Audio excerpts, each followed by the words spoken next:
Do you fear Iran intruding on the whole Persian Gulf if the United States, as you asked for in the debate last week, left the region? Do you fear that? Well, I fear that they might want to do that, but I think our policy is leading to that.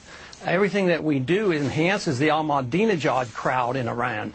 There's a dissenting force in Iran, and everything we do to undermine that government, we have our own CIA over there now trying to undermine that government. In doing that, we bring all their people together, so the ones who want to dissent and oppose him are, they lose their power to do so. So I would say our policy is doing everything conceivable to enhance Iran. Just the whole invasion of Iraq has helped Iran. Well, that may or may not be true. They're the one.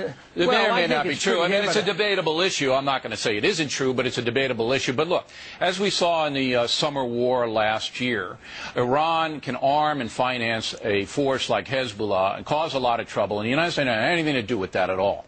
So I think that in our national security situation, we have to assume that Iran is an aggressive nation, that it wants to injure the United States, and is going to use surrogates to do it.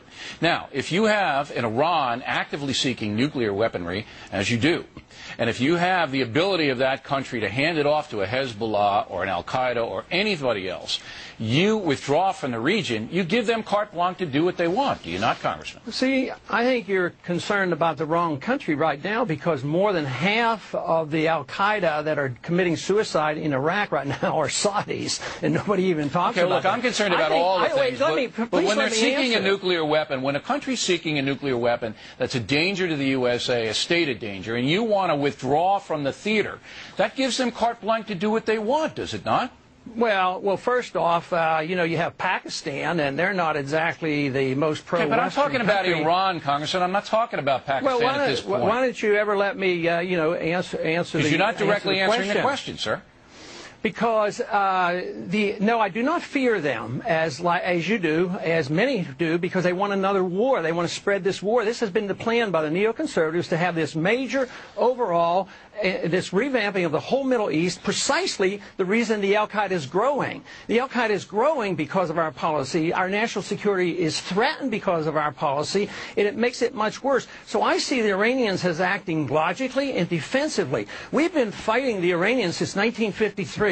We overthrew their government through the CIA in 1953. We were allies with Saddam Hussein in the 1980s, and we encouraged him to invade. All right, so I just want to get Iran. we don't need a history lesson, but I do want to get this on the record. You have to understand. I do understand the region, man, but we don't have time to do the history lesson.